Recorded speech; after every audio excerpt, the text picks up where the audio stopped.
The truth of our history is that the House of KBR is built on a foundation that is characterized by the extraction of labor from Black people and on wealth generated from tobacco, which has caused tremendous death, disease, and chronic illness. We must work to repair our foundation. We may not be responsible for the conditions of that foundation, but if we are to live in this house, we are responsible for repairing it.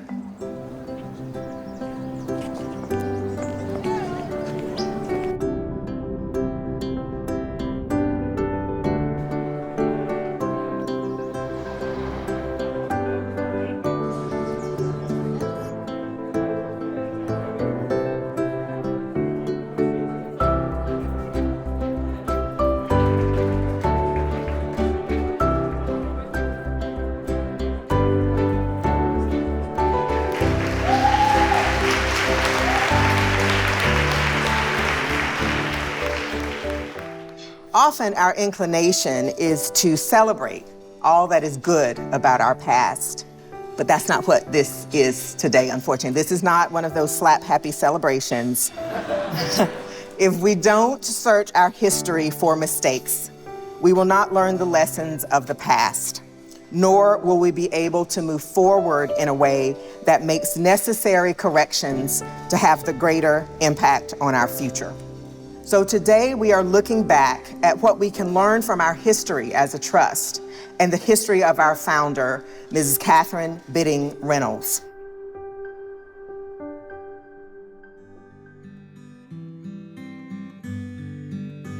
When we look at Ms. Reynolds' history, we so readily see the good.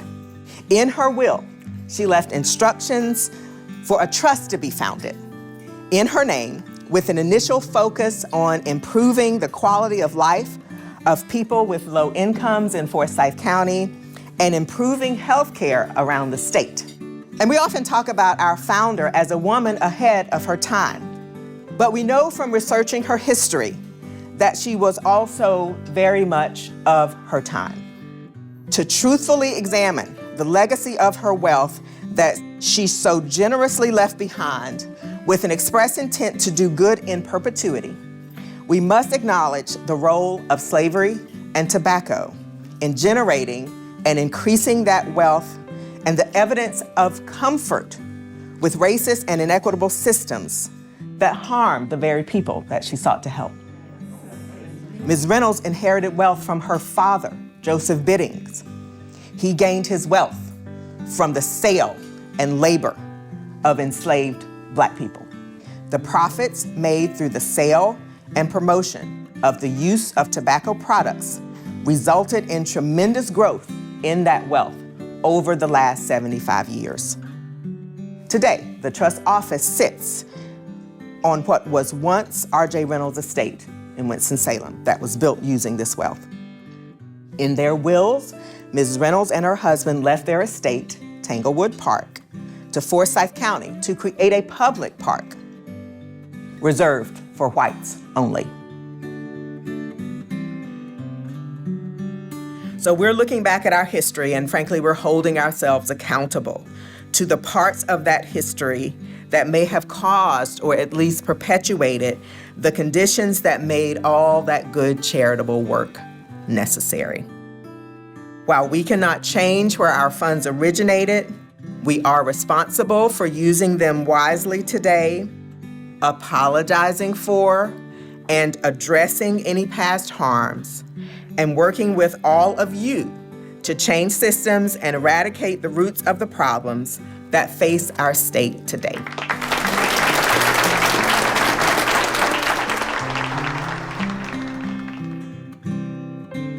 We all agree that it's important and it's worthwhile to take steps to align the investment portfolio with the mission of the trust.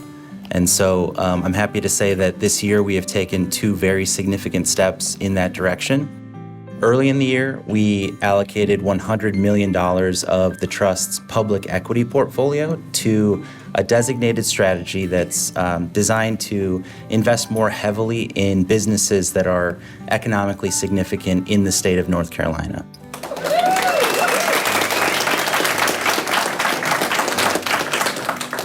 And second, in support of the Trust's mission to improve health outcomes for North Carolinians, this year we have started the process to screen out tobacco companies from the Trust portfolio. So I expect that by the end of the year, the Trust portfolio will no longer hold any securities issued by tobacco-producing companies.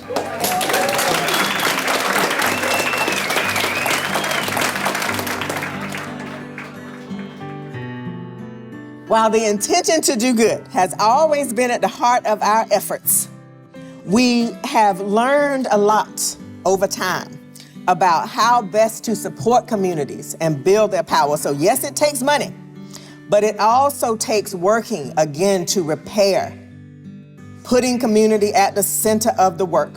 We affirm our commitment to racial equity, as there is no credible route to fulfilling Mrs. Reynolds' vision and working for systems change that does not go through racial equity. For years in North Carolina and right here in Forsyth County, policies and systems have been put in place that were intentionally designed to hold Black people, Native Americans, and Latinx communities back.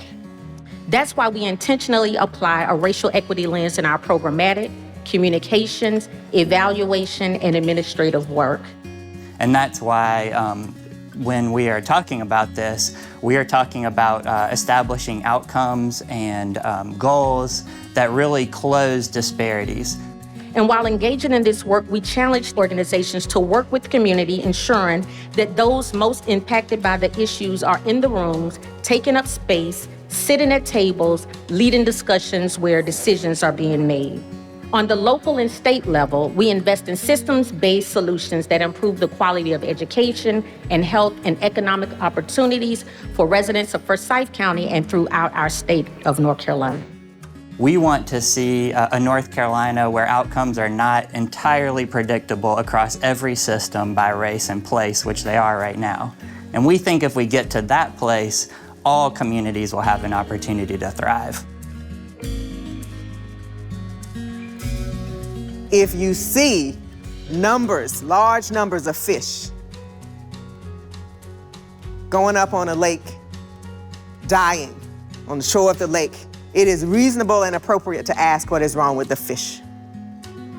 If all the fish in the lake are dead, if the numbers are so overwhelming that the entire lake is having an effect on the fish, then it is more reasonable to ask what is wrong with the lake. The people are not broken. They're in conditions that are broken. The conditions are where they live, work, pray. They're the schools, the healthcare systems, the working environment that they're in. And those systems are determined by the policies and practices that govern them. So when we're talking about systems change, we're talking about policies and practices that need to be changed because frankly, they were designed to kill the fish.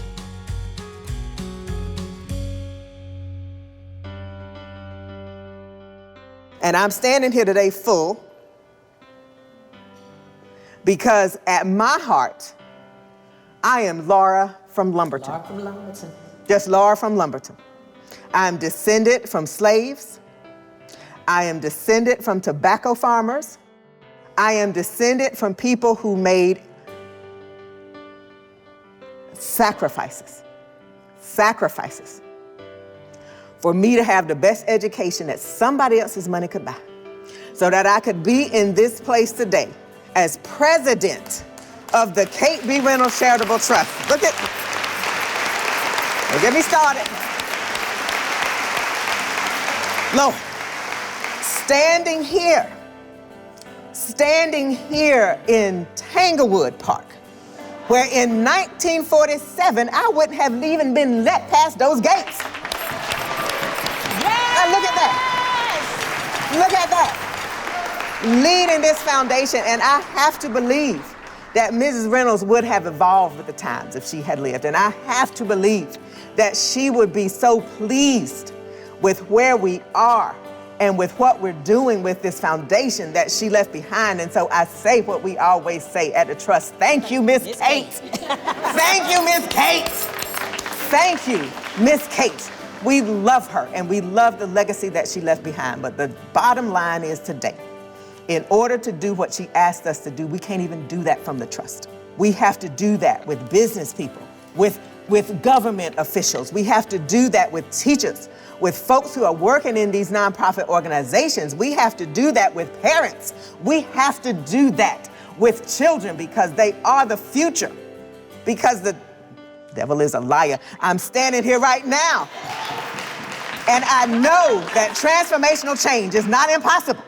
It is not impossible. We can do it.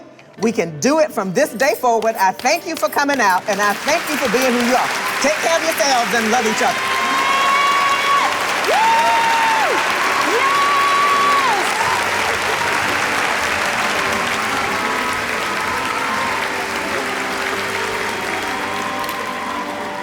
Often when you think about systems change, it feels amorphous and intangible. But the trust offered an alternative interpretation, one that is rooted in community and driven by advancing racial equity. And I am really excited to be a partner in this work. It is so enlightening and refreshing to hear Dr. Gerald address the real truth about the trust. And I applaud the trust for taking this move because it takes courage. Feels like the trust is really taking actions to really live up to their mission and goal of achieving health equity in North Carolina. I have rarely seen an organization acknowledge the difficult history and acknowledging kind of the history of the trust and how that impacts the funding and how it impacts the people and communities is a really bold step. They're setting the benchmark, and I would hope that other businesses and organizations do the same.